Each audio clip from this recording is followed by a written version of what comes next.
तो नमस्कार मित्रों, हम आपका एक बार फिर मेरे इस YouTube चैनल पर हार्दिक अभिनंदन और स्वागत करते हैं। और हमेशा की तरह एक शानदार वीडियो आपके लिए आज लेके आए हैं और विषय है प्रकाश की प्रकृति, नेचर ऑफ लाइट, जिसके अंतर्गत आज हम चर्चा करेंगे प्रकाश के परावर्तन, प्रकाश का अपवर्तन, फिर कुछ व्यतिकरण और विवर्तन से भी संबंधित हो सकता है। उसके पश्चात जैसे दृष्टि दोष है और आपके सूक्ष्मदर्शी, जिसमें सर्व सूक्ष्मदर्शी, संयुक्त सूक्ष्मदर्शी, खगोलीय दूरदर्शी की भी चर्चा करेंगे। प्रकाश के प्रकीर्णन की चर्चा भी इसमें हम करेंगे।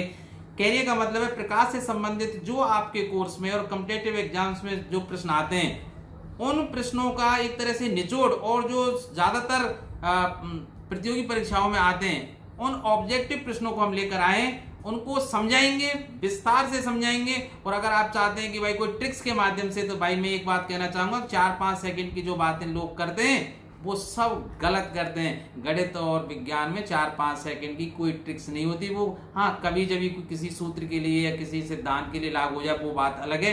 इसका बेसिक्स आपको पता होना चाहिए, और बेसिक्स पता है तभी आप लंबे समय तक उसको याद कर रख पाएंगे। तो चलिए वीडियो की शुरुआत करते हैं पहले प्रश्न के साथ। तो देखिए, पहला प्रश्न आपकी स्क्रीन पर, निम्न में से किस दर्पण द्वारा वस्तु का आभासी प्रतिबिंब प्राप्त किया जा सकता है? तो जैसे ही दर्पण की बात की, सीधे सीधे आपके दिमाग में आया होगा भाई ये समतल दर्पण है, या गोलीय दर्पण की बात करें तो अवतल दर्पण है या उत्तल दर्पण है।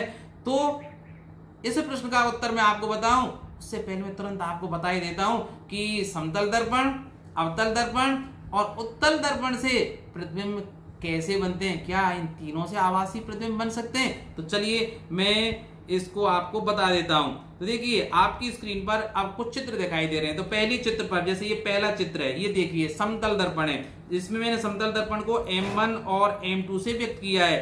अब इस समतल दर्पण की जो पीछे की बैक, ये जो साइड है, ये पॉलिश्ड है, ये साइड, ठीक है, और ये परावर्तक पृष्ठ है। तो इसमें कोई वस्तु P है। अब P से दो किरणें चल रही हैं, एक PO1 और एक PO2, और हम जानते हैं इन दोनों का क्या होगा, परावर्तन। तो देखिए, ये दोनों परावर्तित किरणें क्रम से कौन सी है, O1Q और O2R, ठीक है। और फिर ये तो आप जानते हैं कि परावर्तन कोण और आपतन कोण दोनों बराबर होते हैं। अब देखिए, अब ये जो किरणें चली, ये इधर को जा रही है, ये इधर को तो मिलेंगी नहीं मिल रही है ना। तो इनसे प्रतिबिंब बनाने के लिए मैंने इसको बैक साइड बनाया।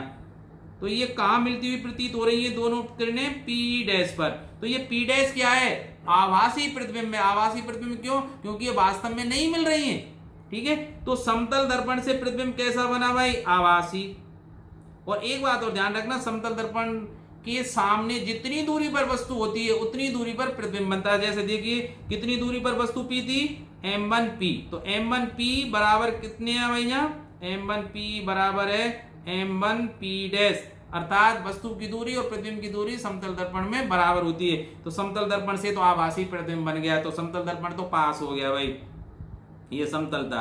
अब देखिए, ये क्या है, अवतल दर्पण के। तो अवतल दर्पण के कितने, 1 2 3 4 5 और 6 परिस्थितियों में प्रतिबिंब का बनना बताया गया है। तो देखिए, पहली स्थिति में तो वस्तु अनंत पर है और अनंत से आने वाली प्रकाश किरणें मुख्य अक्ष के समांतर आती हैं, जो फोकस तल में केंद्रित हो रही हैं। तो वस्तु का प्रतिबिंब कैसा बन रहा है, उल्टा बन रहा है।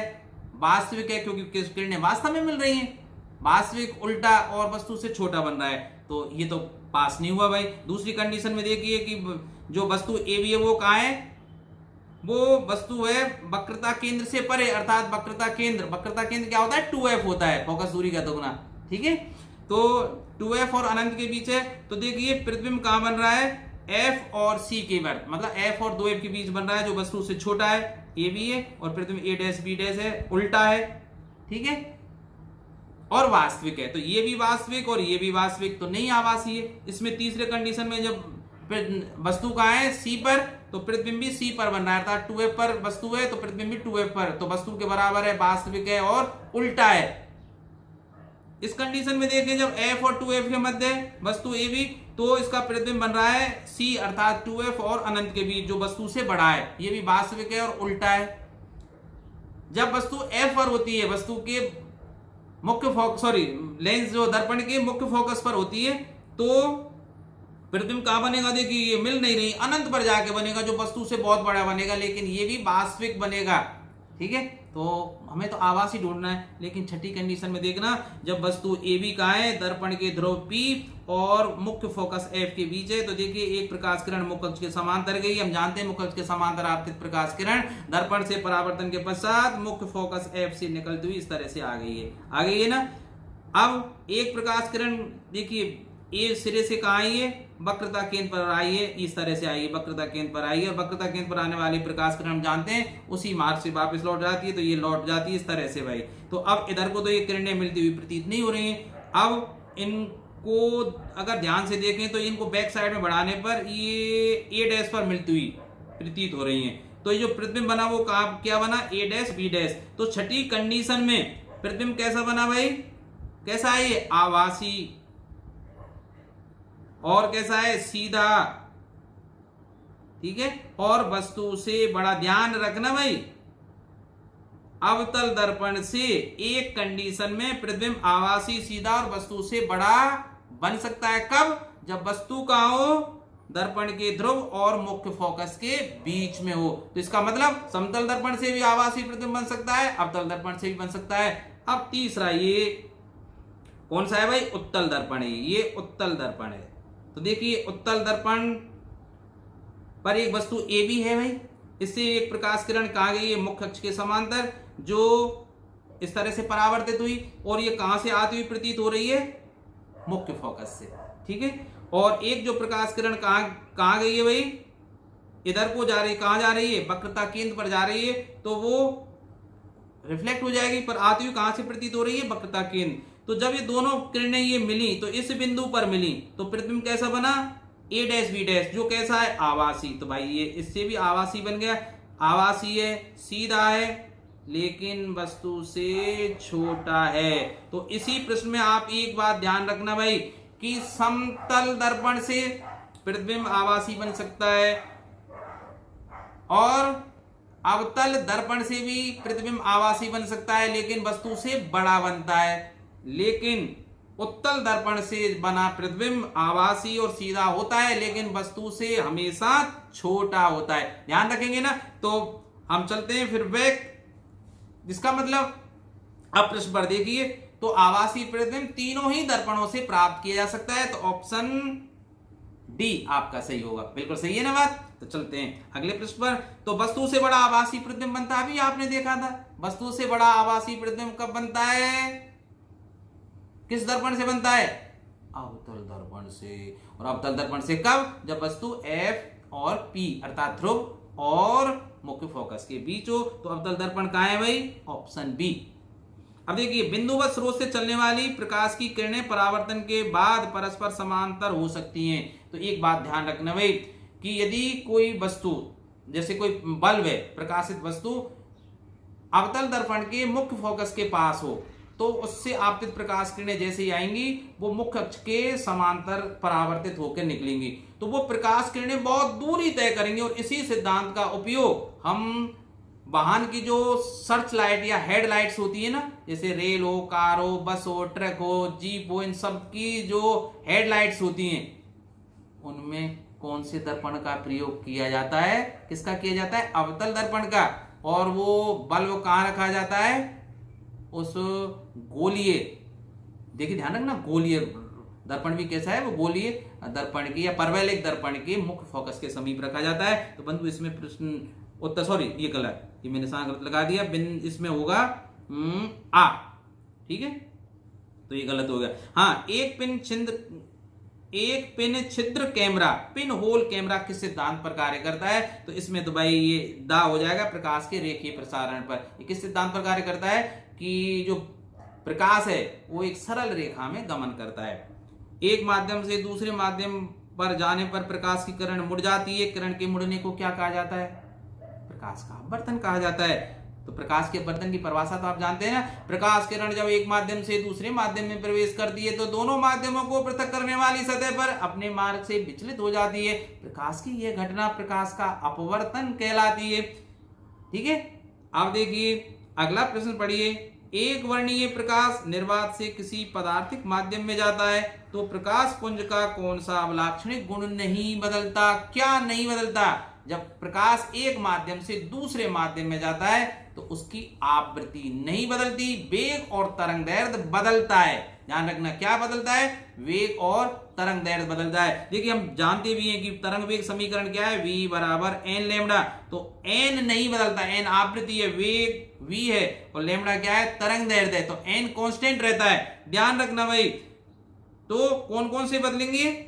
v और लेमडा, अर्थात तरंग का वेग और लेमडा, अर्थात प्रकाश का वेग बदलेगा और तरंग दैर्ध्य बदलेगा, आवृत्ति नहीं बदलेगा। और इसमें आवृत्ति कोई पूछ रहा है। 7वां प्रश्न देखते हैं, निम्नलिखित में से कौन सा संबंध सही है? अब देखिए ये अपवर्तनांक है। देखिए अपवर्तनांक को हम n से भी व्यक्त करते हैं और म्यू से भी व्यक्त करते हैं, ठीक है। तो देखिए इसमें ये लिखा हुआ है ANG, इसका मतलब क्या है कि कांच का, G फॉर ग्लास, कांच का एयर, हवा के सापेक्ष अपवर्तनांक। अब इसको ऐसे भी व्यक्त कर देते हैं बहुत से, ANG, इसको ऐसे भी व्यक्त कर देते हैं, या म्यू AG, ऐसे भी कैसे व्यक्त कर लीजिए। तो इसमें ऐसे व्यक्त किया जाता है, देखो ANG बराबर क्या होगा भाई? देखिए ANW, अर्थात W का मतलब वाटर, अर्थात पानी का हवा के सापेक्ष अपवर्तनांक इनटू, अब इसको ऐसे लिख सकते हैं, अर्थात कांच का पानी के सापेक्ष अपवर्तनांक। तो देखिए पानी से ये पानी कैंसिल हो जाएगा और ANG बच जाएगा। तो ये ऑप्शन आ होगा सही। अरे ये बा भी, चलो मिस्टेक है ये। तो आ और वाई इसमें दोनों ही सही लग रहे हैं क्योंकि ये रिपीट हो गए, एक जैसे लग रहे हैं, ठीक है। तो आ लिख दीजिए, चाहे बाद से लिख दीजिए, ये हो जाएगा सही। तो अब बढ़ते हैं हम 8वें प्रश्न पर और स्क्रीन चेंज करते हैं भाई।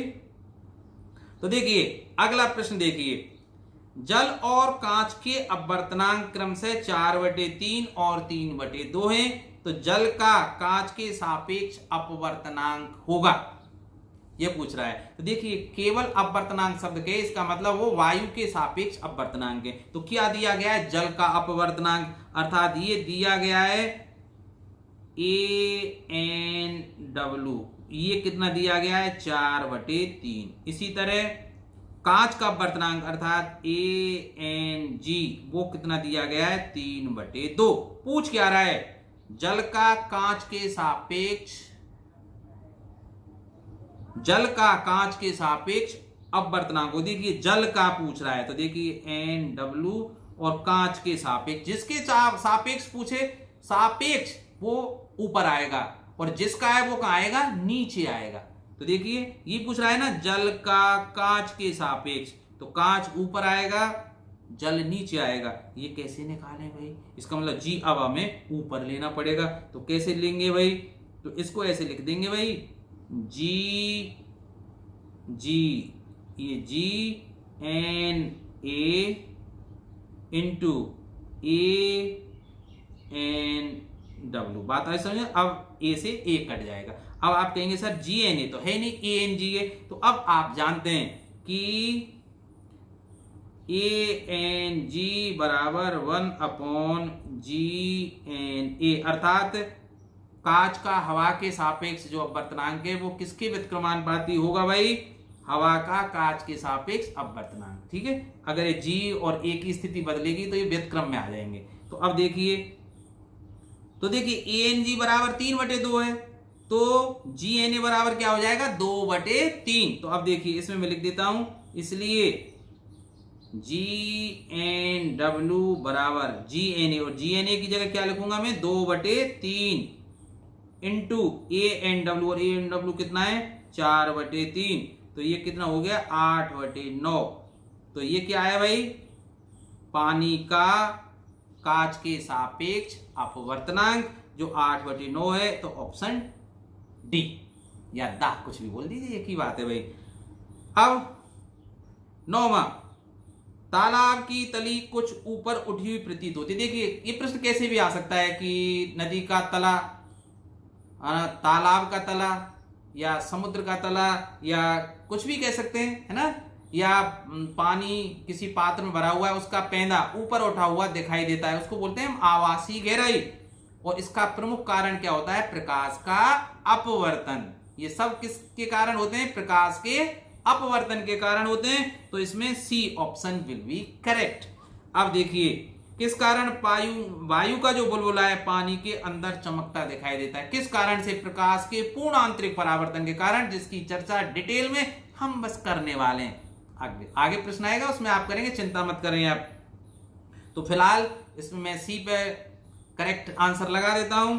अब देखिए, क्रांतिक कोण सघन माध्यम में वह आपतन कोण है जिसके संगत विरल माध्यम में अपवर्तन कोण 90 डिग्री का हो जाए। क्रांतिक कोण के लिए इसकी भी चर्चा जब पूर्ण आंतरिक परावर्तन की करेंगे, डिटेल में हम करेंगे, थोड़ा सा सब्र रखिए। क्रांतिक कोण क्या होता है? देखिए, क्रांतिक कोण के लिए सबसे पहले तो प्रकाश किरण सघन माध्यम से विरल माध्यम में जानी चाहिए। और हम जानते हैं जब सघन माध्यम से विरल माध्यम में प्रकाश किरण जाती है तो अवलंब से दूर हटती है। तो आप आपतन कोण को बढ़ाते जाएं, एक स्थिति ऐसी आएगी कि विरल माध्यम का जो अपवर्तन कोण है वो 90 डिग्री का हो जाता है। तो सघन माध्यम का वह आपतन कोण, सघन माध्यम का वह आपतन कोण जिसके लिए विरल माध्यम का अपवर्तन कोण 90 डिग्री का हो जाए, क्रांतिक कोण कहलाता है। तो 90 का होना चाहिए बस।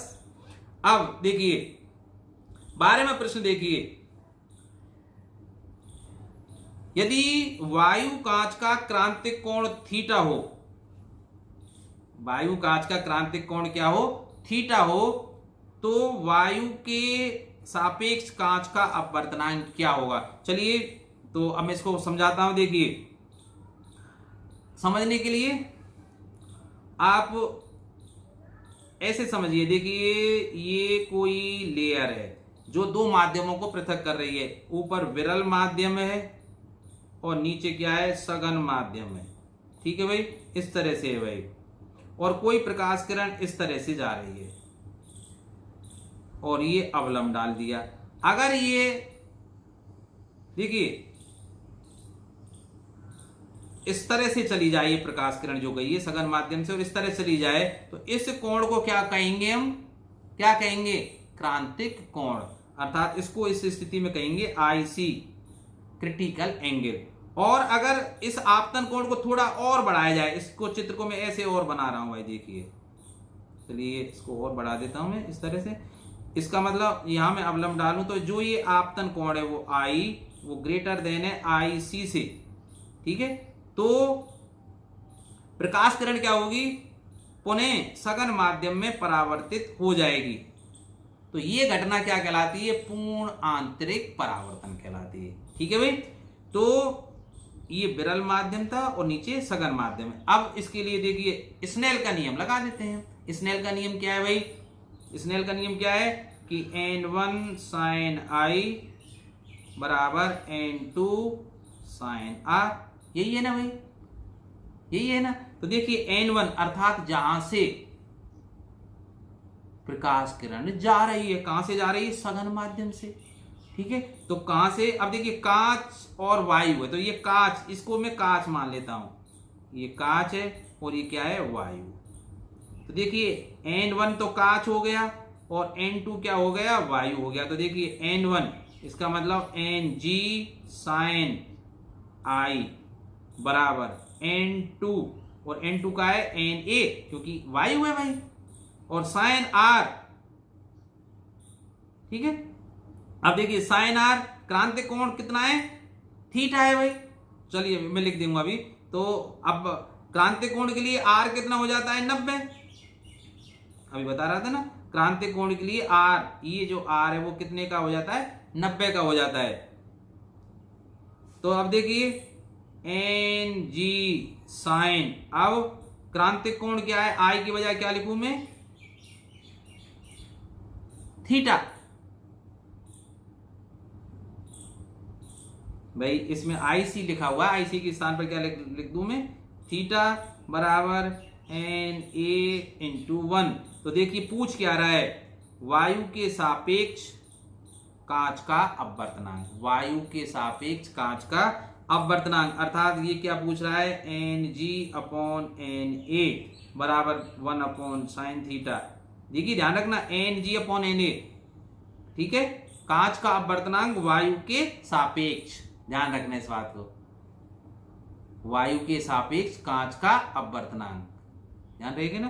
तो 1/sin थीटा हो जाएगा, तो ये किसके बराबर हो जाएगा, कोसेक थीटा के। तो आंसर कौन सा हो जाएगा, बी। बताइए समझ में। आप ये बस सर ये क्यों बताया मैंने, पूर्ण आंतरिक परावर्तन के लिए चीज बता दी थी कि जब आपतन कोण का मान क्रांतिक कोण से अधिक होता है तो वो प्रकाश किरण उसी सघन माध्यम में वापस परावर्तित हो जाती है। वो घटना क्या कहलाती है, प्रकाश का पूर्ण आंतरिक परावर्तन कहलाती है। आगे और मौका मिलेगा तो और डिटेल से हम इसको बताएंगे। फिलहाल मुझे यहाँ क्या बताना था कि कांच वायु का क्रांतिक कोण थीटा हो तो वायु के सापेक्ष कांच का अपवर्तनांक क्या होगा, कोसेक थीटा हो जाएगा। ठीक है भाई। अब हम चलते हैं नेक्स्ट पृष्ठ पर। अब देखिए यहां 4 माध्यम P, Q, R और S के अपवर्तनांक क्रमशः 1.3, 1.4, 1.5 और 1.6 किस माध्यम में प्रकाश का वेग सर्वाधिक होगा। तो देखिए भाई इसके लिए आप एक चीज रट लीजिए कि जो माध्यम का अपवर्तनांक n बराबर होता है वो क्या होता है, C/v। C का मतलब प्रकाश का निर्वात में वेग, प्रकाश का निर्वात या हवा में वेग, निर्वात या हवा में वेग बटे प्रकाश का माध्यम में वेग। अब एक बात सोचिए, प्रकाश का निर्वात में वेग तो स्थिर है भाई, स्थिर है ना, 3 × 10⁸ स्थिर है ना। तो n अर्थात माध्यम का जो अपवर्तनांक है वो व्युत्क्रमानुपाती होगा माध्यम में प्रकाश के वेग के। इसका मतलब क्या हुआ कि जिस माध्यम का अपवर्तनांक ज्यादा उसमें प्रकाश का वेग कम, अर्थात जिसका अपवर्तनांक ज्यादा होगा वो ज्यादा सघन होगा और सघन होगा तो उसमें प्रकाश का वेग कम होगा। तो सीधी सी बात है, प्रकाश का वेग सर्वाधिक किस में होगा, जिसका अपवर्तनांक सबसे कम है। अब सबसे कम अपवर्तनांक कौन सा है, 1.3 किसका, P का। तो P वो है माध्यम है जिसमें प्रकाश का वेग सबसे ज्यादा होगा। इसी प्रश्न में अगर आपसे पूछ लेता कि सबसे कम वेग किस में होगा, जिसका अपवर्तनांक सबसे ज्यादा है, और अपवर्तनांक सबसे ज्यादा किसका है, 1.6 S का। तो फिलहाल तो सर्वाधिक वाला पूछ रहा है तो आंसर हो जाएगा आ, P। ठीक है। अब देखिए अगले प्रश्न पर आते हैं। किसी लेंस के लिए वस्तु और प्रतिबिंब की दूरी क्रमशः u और v है तथा लेंस की फोकस दूरी f हो तो इसका संबंध क्या है। तो सब जानते हैं कि भाई लेंस के लिए लेंस समीकरण आपको याद होना चाहिए कि 1/f बराबर क्या होता है, 1/v माइनस 1/u। ध्यान रखना भाई ये क्या है, लेंस समीकरण है। यहाँ u लेंस से वस्तु की दूरी है, v लेंस से प्रतिबिंब की दूरी है और f क्या है, लेंस की फोकस दूरी है, जो दोनों लेंसों उत्तल और अवतल के लिए मान्य है। तो इसमें ऑप्शन हो जाएगा बी।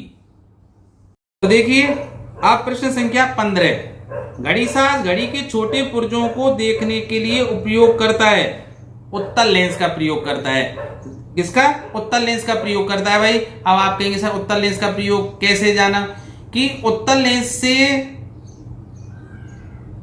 जब वस्तु कहां होती है, F और O के अर्थात लेंस के प्रकाश केंद्र और मुख्य फोकस के बीच होती है, तो वस्तु का प्रतिबिंब कैसा बनता है, आभासी, वास्तविक और वस्तु से बड़ा बनता है। तो घड़ीसाज हमेशा देखिए आंख पे लेंस लगाकर उसको ऊपर नीचे इस तरह से करता है कि वस्तु कहां जाए जिसका वो प्रतिबिंब देखना चाह रहा है, घड़ी के जिस पुर्जे को वो बड़ा देखना चाहता है कि वो लेंस के प्रकाश केंद्र और मुख्य फोकस के बीच में आ जाए, जिससे वस्तु का आवर्धित और बड़ा प्रतिबिंब प्राप्त होता है। तो इसमें आंसर आ जाएगा आ।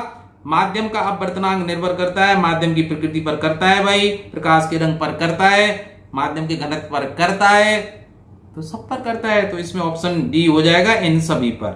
ठीक है भाई, option D will be correct. तो हम चलते हैं अब अगले प्रश्न पर।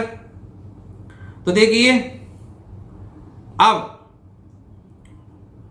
अभी तक हमने जो पढ़ा उसका क्विक रिवीजन रिक्त स्थानों के माध्यम से। तो मैंने कुछ ऐसे प्रश्न रख दिए कि इसमें आपको ऑप्शन में टाइम गंवाना ही नहीं है, आपको क्विक आंसर देना है। देखिए पहला प्रश्न है, बहुत की वह शाखा जिसमें प्रकाश के गुणों प्रकृति और प्रतिबिंबों के बनने का अध्ययन किया जाता है। तो फिजिक्स की वह ब्रांच आपको बतानी है जिसमें प्रकाश के गुण, प्रकृति और प्रतिबिंबों का अध्ययन किया जाता है। तो प्रकाश की वह ब्रांच या शाखा कहलाती है प्रकाशिकी।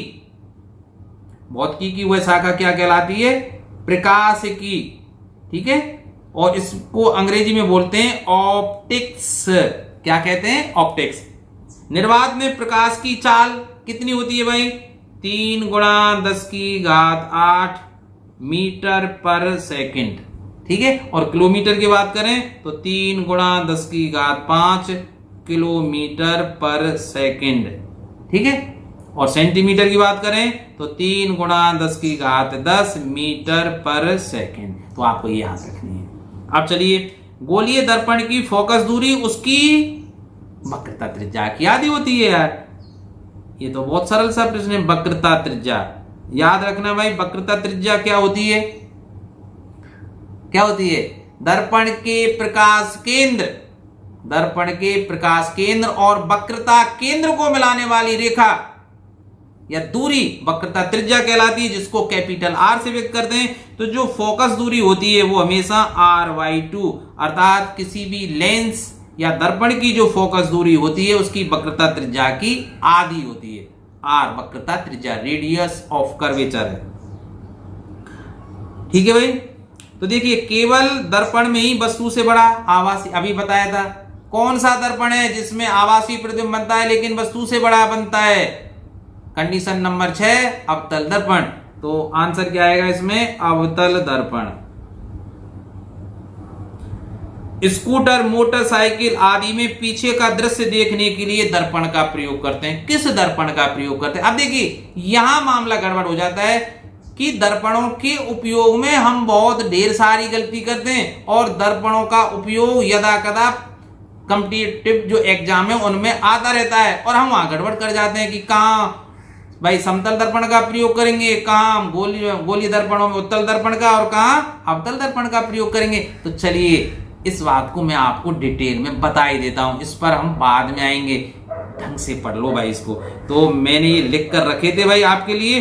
तो देखिए, सम यूजेज ऑफ स्फेरिकल मिरर्स अर्थात गोलीय दर्पणों के उपयोग। तो देखिए, सबसे पहले हम अवतल दर्पण की बात करते हैं भाई।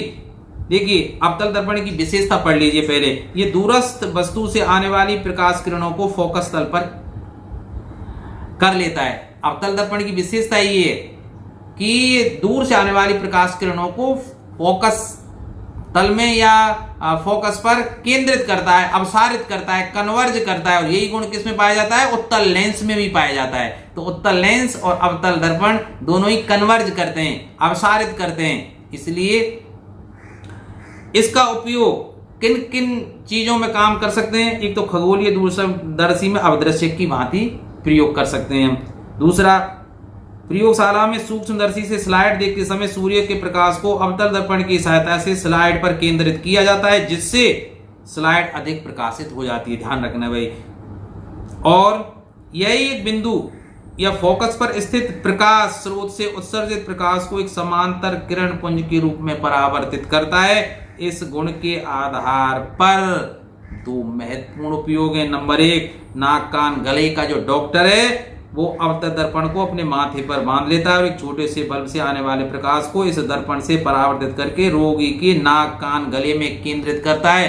क्योंकि जानते हैं भाई, दर्पण के फोकस पर अगर कोई वस्तु होगी तो उससे उत्सर्जित जो प्रकाश जब अवतल दर्पण की सतह पर आपतित होगा तो वो परावर्तित होकर मुख्य अक्ष के समांतर निकलता है, अर्थात वो प्रकाश किरणें सीधी रेखा में गमन करती हैं। और इसी गुण का प्रयोग करके ENT अर्थात नाक कान गला जो विशेषज्ञ वो कान के अंदर की, गले के अंदर की संरचना को देखने के लिए अवतल दर्पण का प्रयोग करते हैं। ठीक है। इसी तरह भाई कि मोटर कारों, रेल के इंजनों, सर्च लाइटों और टॉर्च आदि में अवतल दर्पण परावर्तक के रूप में प्रयुक्त होता है। मैंने थोड़ी देर पहले भी बताया था। इससे बल्ब को दर्पण के फोकस पर रखा जाता है, जिससे बल्ब से निकलने वाली किरणें दर्पण से परावर्तन के बाद एक समांतर किरण पुंज में बदल जाती हैं और लंबी दूरी तक हम रोड पर आसानी से देख पाते हैं। ठीक है भाई। तो जितने भी वाहन हैं उनके हेडलाइट्स में किसका प्रयोग? अवतल दर्पण का। ENT नाक कान गला विशेषज्ञ किसका प्रयोग करता है? अवतल दर्पण का। ठीक है भाई, अब चलते हैं। हाँ, एक चीज और रह गई कि नंबर 3 प्रयोग कि फोकस तथा ध्रुव के बीच वस्तु का सीधा और बड़ा प्रतिबिंब बनता है। अभी मैंने बताया था भाई पहले ही प्रश्न में। इस गुण के कारण इसका उपयोग दाढ़ी बनाने के शीशे में, शेविंग मिरर में किया जाता है। तो दाढ़ी बनाते समय किस मिरर का प्रयोग करते हैं? अवतल दर्पण। याद रहेगा ना, ENT, सर्चलाइट और दाढ़ी बनाना। अब उत्तल दर्पण के उपयोग देख लीजिए। उत्तल दर्पण के निम्नलिखित 2 महत्वपूर्ण गुणधर्म है भाई। अब पहला, किसी प्रकाश स्रोत से प्रकाश को यह दर्पण अपसारी डाइवर्जेंट बीम ऑफ लाइट के रूप में फैला देता है। इसका मुख्य कारण क्या है? इसकी सतह पर आपतित प्रकाश किरणों को वो फैला देता है। ठीक है, इस गुण के आधार पर सड़कों पर लगे बल्बों के पीछे परावर्तक के रूप में अब उत्तल दर्पण लगा होता है। जो स्ट्रीट लाइट्स होती है ना भाई, स्ट्रीट लाइट्स में क्या होता है कि प्रकाश फैलना चाहिए, जिससे चारों ओर प्रकाश फैल जाए और मतलब अंधेरा दूर हो जाए। लेकिन अब आप कहेंगे सर फिर हेडलाइट्स में, अरे हेडलाइट्स में तो जो बीम है, जो प्रकाश का जो बीम है, जो किरणें वो दूरी तक सड़क पर जाएं, क्योंकि भाई बहुत तेजी से वाहन चल रहा है, तो जब दूर तक जाएगी तो सामने से कौन आ रहा है, कौन जा रहा है, वो दिखना चाहिए ना बहुत दूरी तक। तो दूरी तक देखने के लिए तो अवतल दर्पण का प्रयोग, और लाइट को वहीं फैलाने के लिए उत्तल दर्पण का। इसका मतलब हेडलाइट्स में तो प्रयोग करते हैं अवतल दर्पण का, और स्ट्रीट लाइट्स में अर्थात गलियों में जो खंभे पर जो लाइट लगी होती है उनमें उत्तल दर्पण का प्रयोग करते हैं। याद रहेगी ना बात भाई। बड़ी वस्तुओं का छोटा तथा सीधा प्रतिबिंब बनाता है। इसका दृष्टिक्षेत्र बहुत अधिक होता है। इस गुण के आधार पर ये मोटर कारों, ट्रकों आदि में चालक के सामने लगाया जाता है, जिससे चालक अपने पीछे का दृश्य देख सकता है। ध्यान रखना, रियर जो व्यू देखता है, ये बहुत महत्वपूर्ण बात है कि चालक जो ड्राइवर होता है उसकी बगल में ना राइट हैंड साइड में जो मिरर होता है और लेफ्ट हैंड साइड में होता है मिरर होता है, वो पीछे से कौन आ रहा है ना, उसको देखने के लिए किसका प्रयोग करता है? उत्तल दर्पण का प्रयोग करता है। तो आशा है आपको ये याद हो गए होंगे। तो अब हम बढ़ते हैं अपने अगले प्रश्न, अगले प्रश्न पर। तो देखिए, स्कूटर, मोटरसाइकिल आदि में पीछे का दृश्य देखने के लिए किसका प्रयोग किया जाता है? उत्तल दर्पण का। किसका भाई? उत्तल दर्पण का। भी देखा था आपने। तारों के टिमटिमाने के कारण क्या है? प्रकाश का अपवर्तन। ये तो आपको आता ही है भाई अच्छी तरह से। जल में हवा का बुलबुला किसके कारण चमकता हुआ दिखाई देता है? प्रकाश के पूर्ण आंतरिक परावर्तन के कारण, टोटल रिफ्लेक्शन ऑफ लाइट के कारण, पूर्ण आंतरिक परावर्तन के कारण।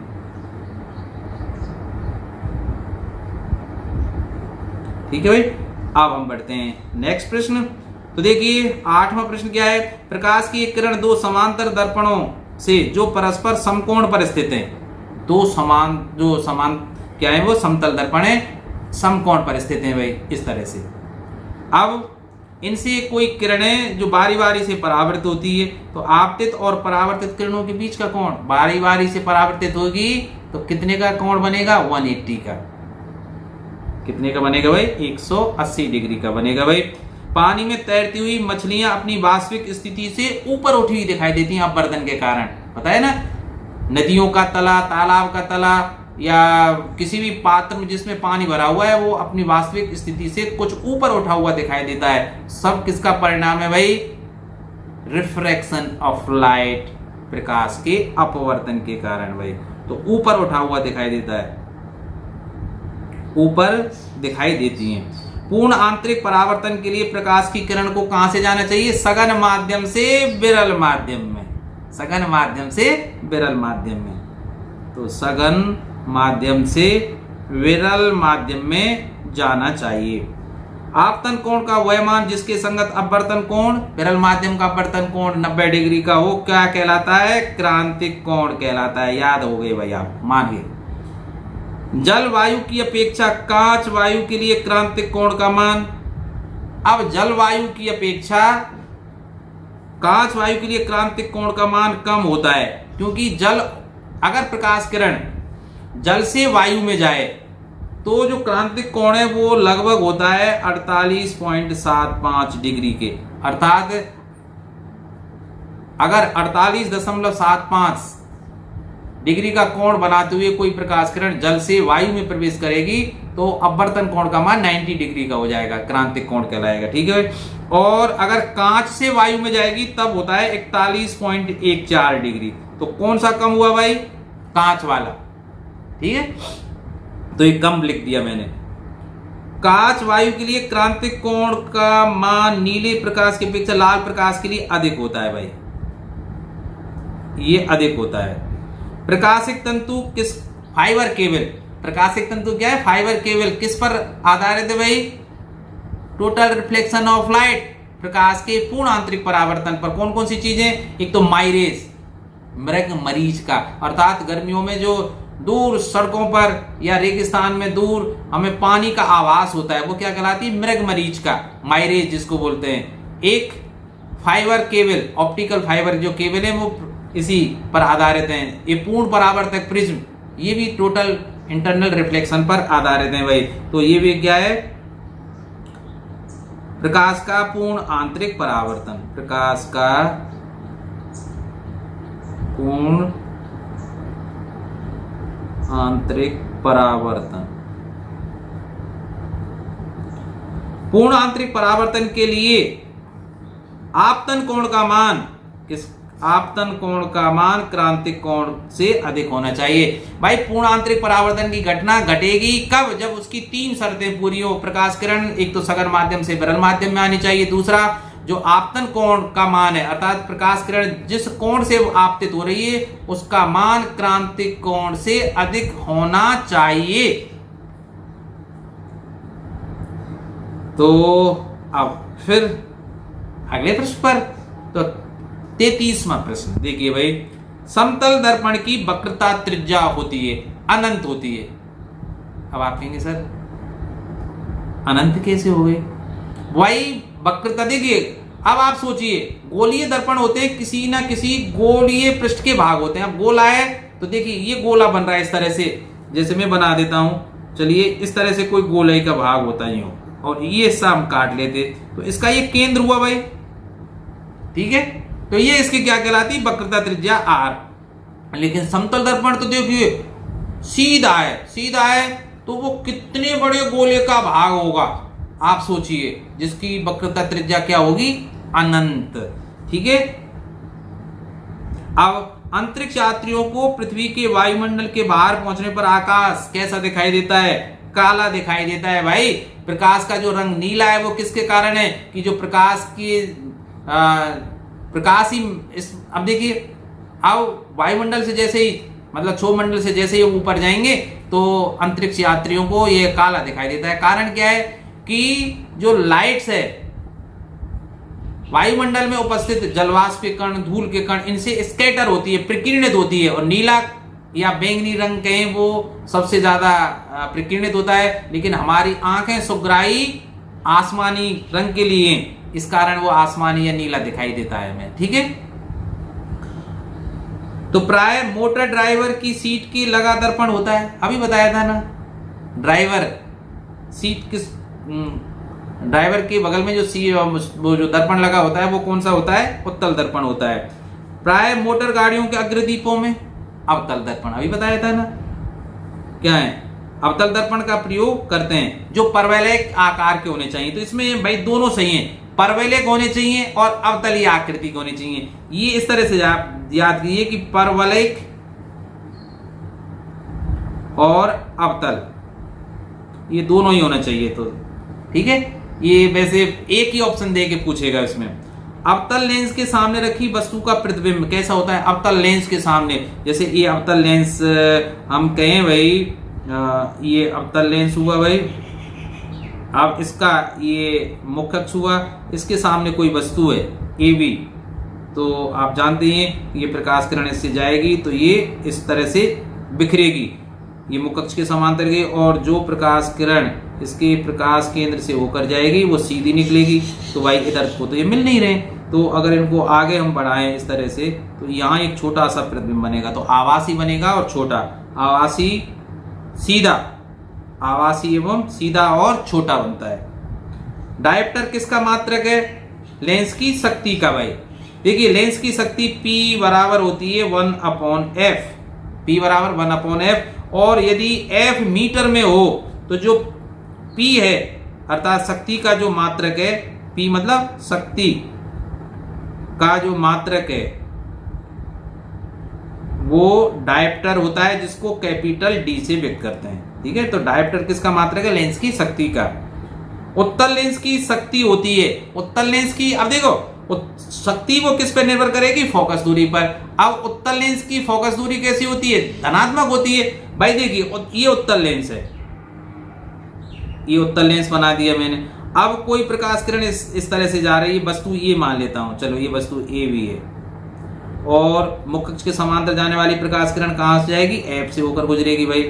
ठीक है, और ये कोई प्रकाश केंद्र से और जा रही है तो वो सीधी निकलेगी। यहाँ प्रतिबिंब बन गया, चलो ये प्रतिबिंब बन गया, ये ए डैश और बी डैश। तो देखिए अब इसमें हमारा साइन कन्वेंशन है, चिन्ह परपाटी क्या कहती है कि आपतित किरण की दिशा में ली गई समस्त, आपतित किरण की दिशा में ली गई समस्त दूरियां धनात्मक मानी जाती है। देखिए वस्तु की दूरी, अब मैं अपसारी लेंस के लिए बता रहा हूं या उत्तल लेंस के लिए बता रहा हूं कि वस्तु की दूरी u है यहां से प्रकाश केंद्र से, तो ये इधर की साइड है तो ये तो नेगेटिव मानी जाएगी u तो, और ये f है भाई, तो OF या ये OF ये फोकस दूरी हुई, तो ये क्या है? आपतित किरण की दिशा में है, तो आपतित किरण की दिशा में तो कैसी होगी? पॉजिटिव। अर्थात उत्तल लेंस की फोकस दूरी धनात्मक होती है, लेकिन अवतल की क्या होती है? ऋणात्मक, क्योंकि इधर बन रहा है इसमें ये। ठीक है भाई, तो उत्तल लेंस की शक्ति भी वही होगी जो उसकी फोकस दूरी है, तो धनात्मक ही होगी। एक किरण पुंज वायु से जल में प्रवेश करता है, जल में प्रकाश के किस अवलक्षण में परिवर्तन नहीं होगा? ध्यान रखना भाई, प्रकाश किरण जब एक माध्यम से दूसरे माध्यम में प्रवेश करता है तो आवृत्ति चेंज नहीं होती। ध्यान रखना, आवृत्ति चेंज नहीं होती। क्या क्या चेंज होती है भाई? क्या क्या चेंज होती है? वेग और तरंग दैर्घ्य। तो आवृत्ति चेंज नहीं होगी, वेग और तरंग दैर्घ्य चेंज हो जाएंगे भाई। अब बढ़ते हैं हम अगले प्रश्न पर। तो देखिए किसी वस्तु का मनुष्य की आंख के रेटिना पर बना प्रतिबिंब होता है। ये भी ध्यान रखना भाई, हम देख रहे हैं ना प्रतिबिंब कहां बन रहा है? हमारे रेटिना पर। रेटिना एक उत्तल लेंस, जो हमारा आंख का लेंस है वो एक उत्तल लेंस की तरह कार्य करता है। तो वो कैसा होता है? कैसा होता है? वास्तविक और उल्टा होता है। कैसा होता है? वास्तविक और उल्टा। तो ऑप्शन ये सही हो जाएगा भाई। एक व्यक्ति 2 मीटर से निकट की वस्तुओं को स्पष्ट नहीं देख पाता, उसमें दृष्टि दोष है। अब भाई उसको 2 मीटर से निकट की वस्तुओं को स्पष्ट नहीं देख पाता। अब इस बात को समझ लीजिए कि दृष्टि दोष 4 प्रकार के होते हैं। निकट दृष्टि दोष, दूर दृष्टि दोष, ठीक है भाई, और जरा दृष्टि दोष, और एक होता है वर्ण अविंदुकता। क्या होता है? अविंदुकता। और 5वां और लिख देते हैं हम, वर्णांधता। ठीक है, तो अब इनमें अंतर क्या है? निकट दृष्टि दोष में वस्तु, निकट की वस्तु तो हमें साफ दिखाई दे। देखिए आंख का ये गुण होना चाहिए कि वो निकट की वस्तु को भी साफ देखे और दूर की वस्तु को भी साफ देखे। अगर वो केवल निकट की वस्तु को साफ देख रही है तो ये उसका दोष है, टुच्चापन है आंख का कि यार निकट की वस्तु को क्यों देख रही है, दूर की ने क्या बिगाड़ा है तेरा भाई। तो अगर नेत्र से केवल निकट की वस्तु स्पष्ट दिखाई दे, दूर की वस्तु स्पष्ट दिखाई ना दे, तो वो निकट दृष्टि दोष कहलाता है। ठीक है, और निकट दृष्टि दोष में क्या हो जाता है भाई कि निकट की वस्तु का प्रतिबिंब तो रेटिना पर बन जाता है, लेकिन दूर की वस्तु का जो प्रतिबिंब है वो रेटिना से बाहर बनता है। ठीक है, अब इसमें क्या है? एक व्यक्ति 2 मीटर से अधिक की निकट की वस्तु को नहीं देख पाता, तो कौन सा दोष है? निकट की वस्तु नहीं देख पा रहा है वो साफ, तो ये दूर दृष्टि दोष हुआ। क्योंकि दूर दृष्टि दोष में क्या है? दूर की वस्तु स्पष्ट दिखाई देती है लेकिन निकट की वस्तु साफ नहीं दिखाई देती। आप किस तरह से याद करेंगे भाई इनको कि भाई निकट दृष्टि दोष है, जो दोष है उसमें वही वस्तु साफ दिखाई देती है, निकट में निकट की वस्तु साफ दिखाई देती है। दूर दृष्टि दोष में दूर की वस्तु साफ दिखाई देती है, उसका रिवर्स कर लो वो साफ दिखाई नहीं देती। अब निकट दृष्टि दोष के निवारण के लिए अवतल लेंस का प्रयोग करते हैं और दूर दृष्टि दोष के लिए उत्तल लेंस का प्रयोग करते हैं। ये याद रखने भाई, बहुत पूछा जाता है। तो ये दूर दृष्टि दोष है भाई।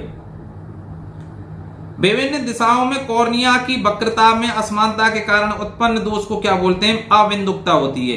इस दोष में क्या है, क्षैतिज और ऊर्ध्वाधर रेखाओं का स्पष्ट आभास नहीं हो पाता और इसके लिए हम बेलनाकार लेंस का प्रयोग करते हैं भाई। और इसका कारण क्या होता है, कॉर्नियाई की जो कॉर्निया होता है हमारी आंख का, उसकी गोलाई में परिवर्तन आ जाता है, ध्यान रखना। और अबिंदुकता का निवारण कैसे किया जाता है, बेलनाकार लेंस का प्रयोग करा के। कारण क्या है, कॉर्निया की गोलाई में परिवर्तन। निकट दृष्टि दोष के निवारण के लिए अभी बताया था, निकट दृष्टि दोष के निवारण के लिए निकट, देखिए अब लिख लीजिए, आप याद करने का तरीका बता देता हूं। देखिए निकट और दूर। अब देखिए शब्द किस में ज्यादा है, निकट में, कम किस में, दूर में। अब दो लेंसों का प्रयोग करते हैं, एक तो अवतल और एक उत्तल। अब याद रखिए भाई, अवतल में ज्यादा अक्षर हैं, उत्तल में कम है, तो ज्यादा के साथ ज्यादा, कम के साथ कम। याद हो गया ना। तो निकट दृष्टि दोष के निवारण के लिए अवतल लेंस और दूर दृष्टि दोष के निवारण के लिए उत्तल लेंस का प्रयोग करते हैं। अबिंदुकता के लिए बेलनाकार। और जरा दृष्टि दोष अर्थात उम्र बढ़ जाए तब, जरा दृष्टि दोष में क्या होता है, व्यक्ति की जब उम्र बढ़ जाती है तो व्यक्ति को ना दूर की वस्तु स्पष्ट दिखाई देती है ना समीप की, अर्थात उसके जो आंख की जो समंजन क्षमता होती है, एडजस्टिंग पावर होती है, अर्थात दूरी के हिसाब से आंख जब फोकस दूरी को परिवर्तित करती है, वो क्षमता समाप्त हो जाती है। तो इसके लिए क्या करता है, वस्तु को स्पष्ट देखने के लिए डॉक्टर क्या करेगा कि वो दोनों लेंसों का कॉम्बिनेशन बनाएगा, नीचे की ओर उत्तल लेंस और ऊपर अवतल लेंस। याद रखना, जरा दृष्टि दोष में द्विफॉक्सी लेंस का प्रयोग किया जाता है, जिसमें नीचे उत्तल लेंस और ऊपर अवतल लेंस होता है, याद रखिएगी। तो अब चलिए इसमें आइए, निकट दृष्टि दोष में क्या है, अवतल लेंस, ये हो जाएगा सही भाई। एक व्यक्ति 2 मीटर से अधिक दूर की वस्तु को स्पष्ट नहीं देख सकता। इस दृष्टि दोष के निवारण के लिए आवश्यक लेंस की शक्ति होगी। शक्ति कैसे निकालते हैं भाई, देखिए 2 मीटर से अधिक दूर की वस्तु को स्पष्ट नहीं देख सकता, तो इसके लिए क्या करेगा भाई, शक्ति क्या होगी, मैंने बताया ना था, P बराबर 1/F, अर्थात उसकी जो आंखें फोकस केवल 2 मीटर तक कर सकती हैं। तो अगर 1/2 मीटर है तो 0.5 डायोप्टर फोकस दूरी, ठीक है, 0.5 डायोप्टर शक्ति का लेंस प्रयोग होगा। अब ये कौन सा है भाई, 0.5 माइनस का। एक सरल सूक्ष्मदर्शी से बना हुआ प्रतिबिंब होता है। सरल सूक्ष्मदर्शी के रूप में हम केवल एक उत्तल लेंस का प्रयोग करते हैं और फिर उसको उस स्थिति में लाते हैं कि वस्तु कहां जाए, लेंस के प्रकाश केंद्र और मुख्य फोकस से, जिससे उसका वस्तु का आवर्तित, आभासी और सीधा प्रतिबिंब प्राप्त हो जाए।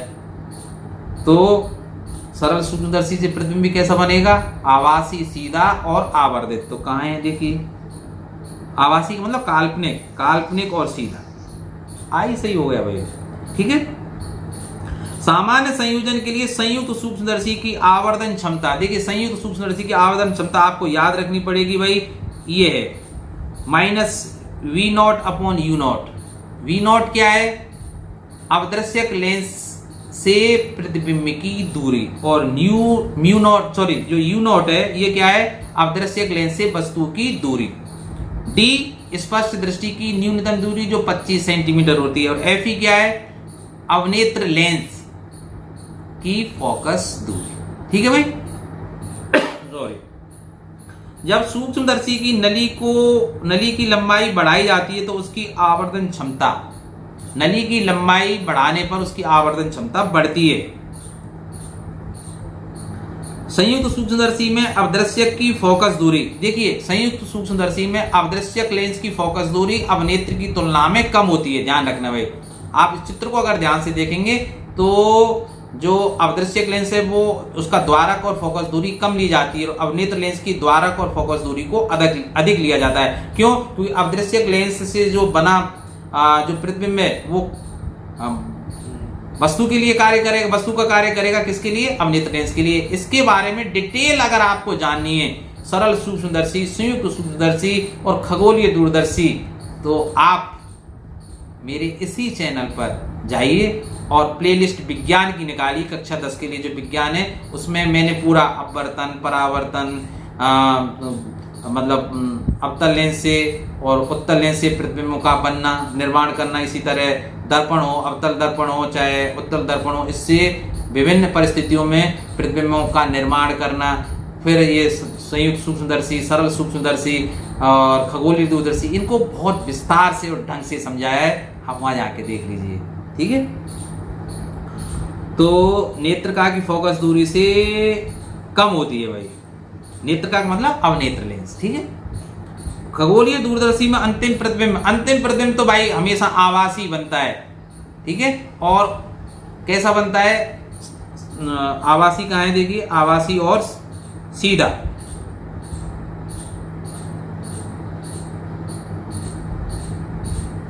एक दूरदर्शी के अवदृश्यक व नेत्रिका की फोकस दूरी क्रमशः एफ और एफ ही है, तो दूरदर्शी की आवर्धन क्षमता होगी, दूरदर्शी की जो आवर्धन क्षमता एम होती है वो कैपिटल एफ बटे स्मॉल एफ होगी भाई, अर्थात अवदृश्यक लेंस की फोकस दूरी बटे, इसको ऐसे भी लिख सकते हैं एफ ओ बटे एफ ई, अर्थात focal length of objective lens. ठीक है, and focal length of eye lens. किसी दूरबीन के अवदृश्यक और नेत्रका की फोकस दूरियां क्रम से 20 और 2 सेंटीमीटर है, तो दूरबीन की आवर्धन क्षमता, वही सूत्र लगा दीजिए, F बराबर F O upon F E. तो देखिए एफ ओ कितना है भाई, अवदृश्यक लेंस की फोकस दूरी 20 सेंटीमीटर है, बटे नेत्रका या अवनेत्र लेंस की फोकस दूरी कितनी है, 2 सेंटीमीटर बटे 2, तो एम बराबर क्या आ जाएगा 10। और ये मात्रक रहित है क्योंकि फोकस दूरी वो मीटर में या सेंटीमीटर में होगी, तो मीटर बटे मीटर कैंसिल आउट हो जाएगा, तो ये 10 हो जाएगा, तो option B will be correct. अब देखिए अगला प्रश्न, प्रश्न संख्या 54, इंद्रधनुष कौन सी घटना के कारण बनता है। अब इंद्रधनुष की बात करें हम, तो देखिए विवर्तन, वर्ण विक्षेपण, परावर्तन और व्यतिकरण। वास्तव में जो इंद्रधनुष बनता है वो 2 कारणों से बनता है ना, देखिए प्राथमिक बनता है और ये द्वितीयक बनता है। तो वास्तविकता होती है परावर्तन और अपवर्तन, दोनों घटनाएं होती हैं उसमें। ठीक है, परावर्तन और अपवर्तन, चलिए मैं डिटेल से बताऊंगा। तो फिलहाल इसमें वर्ण विक्षेपण, अब देखिए वर्ण विक्षेपण क्या होता है, प्रकाश की किरणों का अपने मूल रंगों में बट जाना। ठीक है, जैसे प्रिज्म पर जब प्रकाश आपतित होता है तो वो 7 रंगों की पट्टिका के रूप में प्राप्त होता है, तो प्रकाश किरणें अपने मूल रंगों में ही तो बटती हैं, है ना, पानी की बूंदों के कारण। ठीक है, तो वर्ण विक्षेपण इसमें करेक्ट हो जाएगा क्योंकि इसमें वो अपवर्तन दिया हुआ ही नहीं है भाई, परावर्तन और अपवर्तन दोनों का मिश्रण हो तब तो वो मान लेते। तो इसमें अब आंसर क्या बनता है, वर्ण विक्षेपण ही सही बनता है। सरल सूक्ष्मदर्शी में प्रतिबिंब बनता है, सॉरी रिपीट हो गया भाई, सरल सूक्ष्मदर्शी में कैसा होता है, काल्पनिक और सीधा बनता है भाई। संयुक्त सूक्ष्मदर्शी में अंतिम प्रतिबिंब कैसा बनेगा, ये भी काल्पनिक बनेगा, मतलब आभासी बनेगा और उल्टा बनेगा। संयुक्त सूक्ष्मदर्शी में वास्तविक आभासी और कहाँ है उल्टा, आभासी और उल्टा। ठीक है भाई, और वस्तु से बहुत बड़ा बनता है। अब देखते हैं भाई, फिर कुछ रिक्त स्थान मैंने रख लिए। रिक्त स्थानों में एक ऑप्शन वाली बात नहीं होती है, तो आपको कितना याद है वो फील हो जाता है और तुरंत आप जवाब दीजिए भाई। चलिए पढ़िए पहला प्रश्न, निकट दृष्टि दोष वाला लेंस किस लेंस का प्रयोग करेगा, निकट दृष्टि दोष में अवतल लेंस का, किसका, अवतल लेंस का प्रयोग करेगा भाई। दूर दृष्टि वाला उत्तल लेंस का प्रयोग करेगा। एक व्यक्ति के चश्मे में बेलनाकार लेंस है, अविंदुकता, उसे अविंदुकता। ठीक है भाई, अवतल लेंस का उपयोग किया जाता है, आंख के उस दोष को क्या कहते हैं, निकट दृष्टि दोष, निकट दृष्टि दोष। एक चश्मे में बाइफोकल लेंस का प्रयोग करने वाले व्यक्ति को कौन सा दृष्टि दोष है भाई, जरा दृष्टि दोष। ठीक है, अभी बताया था ना, जरा दृष्टि दोष में ना वस्तु समीप की स्पष्ट दिखाई देती है ना दूर की, तो इसलिए बाइफोकल लेंस का प्रयोग करते हैं, जिसमें नीचे की ओर उत्तल लेंस होता है, ऊपर अवतल लेंस होता है। दूरदर्शी के अवदृश्य की फोकस दूरी बढ़ाने पर उसकी आवर्धन क्षमता बढ़ जाती है। ठीक है भाई सीधी सी बात है, अवदृश्य लेंस की फोकस दूरी बढ़ाएंगे तो आवर्धन क्षमता भी बढ़ जाएगी। दूरदर्शी के नेत्र का, क्योंकि सूत्र अभी बताया था ना, M बराबर FO/FE, तो FO अर्थात अवदृश्य लेंस की फोकस दूरी बढ़ाएंगे तो आवर्धन क्षमता बढ़ेगी ना, क्योंकि M is proportional to FO। अब देखिए दूरदर्शी के नेत्र का लेंस की फोकस दूरी बढ़ाने पर, अब नेत्र का की फोकस दूरी बढ़ाएंगे तो आवर्धन क्षमता घटेगी, क्योंकि M is reciprocal to FE अर्थात व्युत्क्रमानुपाती है। तो नेत्रका की फोकस दूरी बढ़ाएंगे तो आवर्धन क्षमता घटेगी, कम होगी, आवर्धन क्षमता घटती है।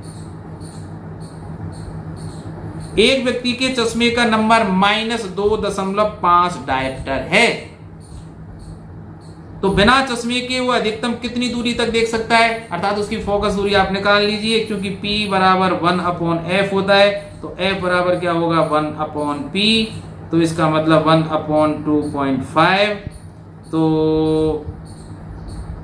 तो इसको भाई डायप्टर में, तो अब ये कितनी दूरी हो गई भाई,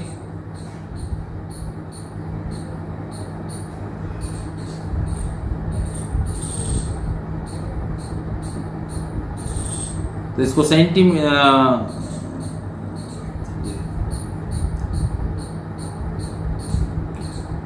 तो इसको सरल कर दीजिए, तो F बराबर, सरल करते हैं भाई, तो इसको 10/25, या मैं यूँ कह सकता हूँ भाई इसको ये इतने मीटर, तो अगर सेंटीमीटर व्यक्त करेंगे तो 2 जीरो बढ़ा लेता हूँ, /25, 25 चौका 100, तो 40 सेंटीमीटर की दूरी तक, कितना 40 सेंटीमीटर की दूरी तक वस्तुओं को स्पष्ट देख पाएगा।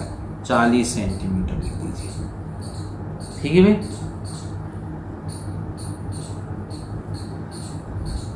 अब दूर दृष्टि दोष से ग्रसित व्यक्ति में रखी वस्तुओं को स्पष्ट नहीं देख, दूर दृष्टि दोष कब कहलाएगा, जब दूर की वस्तुओं को तो स्पष्ट देख ले, निकट की वस्तुओं को स्पष्ट ना देखे। तो किसको, निकट में रखी या समीप में या पास में, समीप लिखिए पास लिखिए एक ही बात है, रखी वस्तुओं को स्पष्ट नहीं देख सकता। ठीक है साहब, तो बढ़ते हैं अगले प्रश्न पर। अच्छा प्रश्न है भाई 66। एक व्यक्ति की आंख में नेत्र लेंस तथा रेटिना के बीच की दूरी बढ़ी पाई गई। सोचिए, आंख में नेत्र लेंस और रेटिना के बीच की दूरी बढ़ गई, बताइए व्यक्ति को कौन सा दृष्टि दोष है भाई।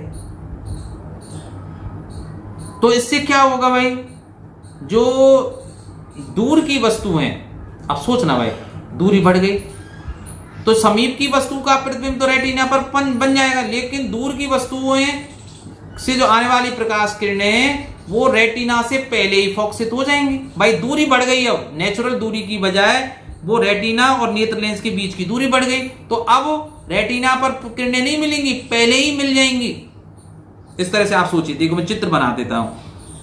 देखिए ये चलो मानव मस्तिष्क है, ये नेत्र हुआ भाई, ठीक है, और ये यहाँ रेटिना है। पहले जो बस चलो दूर की वस्तु थी, जब कुछ नहीं हो रहा था तो प्रकाश किरणें एक ये आई और एक ये आई भाई, ये इस तरह से गई और ये तो सीधी निकल गई खैर, और ये रेटिना पर स्पष्ट प्रतिबिंब बन रहा था, रेटिना पर बना स्पष्ट प्रतिबिंब। लेकिन अब दूसरी कंडीशन में क्या हो गई भाई, ये दूरी बढ़ गई, नेत्र लेंस की और इसके बीच की जो दूरी है वो बढ़ गई।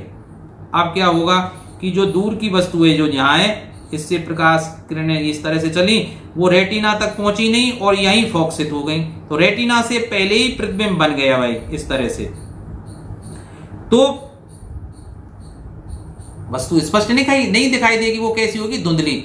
तो ये इसका मतलब दूर की वस्तु स्पष्ट नहीं दिखाई दे रही है भाई, सीधी सी बात है ना। अब दूर की वस्तु स्पष्ट नहीं दिखाई देती निकट दृष्टि दोष में, निकट दृष्टि दोष में आई ना बात। तो कौन सा दोष हो जाएगा? निकट दृष्टि दोष। ठीक है सर, समझ में आया ना। चल देखिए 67 में, आप देखिए 67 प्रश्न। एक व्यक्ति के नेत्र परीक्षण में पाया गया कि उसके नेत्र लेंस की फोकस दूरी बढ़ गई है। व्यक्ति को कौन सा दृष्टि दोष है भाई? तो देखिए मैं आंख बना देता हूं, ये आंख बना दी भाई मैंने, ये नेत्र लेंस है। अब फोकस दूरी बढ़ गई, क्या होगा? फोकस दूरी बढ़ जाने के कारण निकट की वस्तु तो स्पष्ट दिखाई दे जाएगी भाई, क्योंकि निकट की वस्तु दूर की वस्तु तो साफ दिखाई दे जाएगी। दूर की वस्तु है, ये दूर की वस्तु है, यहां देखिए दूर की वस्तु है। दूर की वस्तु फोकस दूरी बढ़ने के कारण फोकस दूरी बढ़ गई। नेत्र लेंस की फोकस दूरी बढ़ने का मतलब समझ रहे हैं आप, कि वो प्रकाश किरणों को दूर तक फेंक रहा है। तो दूर की वस्तु से आने वाली प्रकाश किरणें तो भाई उसने रेटिना तक फोकसित कर दी, अर्थात दूर की वस्तु का प्रतिबिंब तो रेटिना पर, ये दूर की वस्तु है, दूर की वस्तु रेटिना पर स्पष्ट प्रतिबिंब, रेटिना पर स्पष्ट प्रतिबिंब बन रहा है भाई। लेकिन अब मैं कलर चेंज करके आपको बताता हूं भाई। देखिए, लेकिन अगर समीप की वस्तु होगी, अब क्या होगा? इसी आंख से अगर समीप की वस्तु जब देखी जाएगी तो समीप की वस्तु से इस तरह से प्रकाश किरणें जाएंगी और ये तो सीधी कर निकली जाएगी भाई इस तरह से। तो ये क्या होगा? ये अब आंख की फोकस दूरी तो ज्यादा है, तो वो क्या करेगा? इनको दूर तक फोकस करेगा और ये रेटिना से दूर मिलती हुई प्रतीत होंगी। तो रेटिना से बाहर बनेगा अस्पष्ट प्रतिबिंब, रेटिना से बाहर अस्पष्ट प्रतिबिंब बनेगा। तो रेटिना से बाहर जब बनेगा तो वस्तु स्पष्ट नहीं दिखाई देगी। तो अब आप समझ गए कि दूर की वस्तु स्पष्ट दिखाई दे रही है, निकट की वस्तु साफ नहीं दिखाई दे रही है। कौन सा दोष है भाई? दूरदृष्टि दोष। कौन सा है?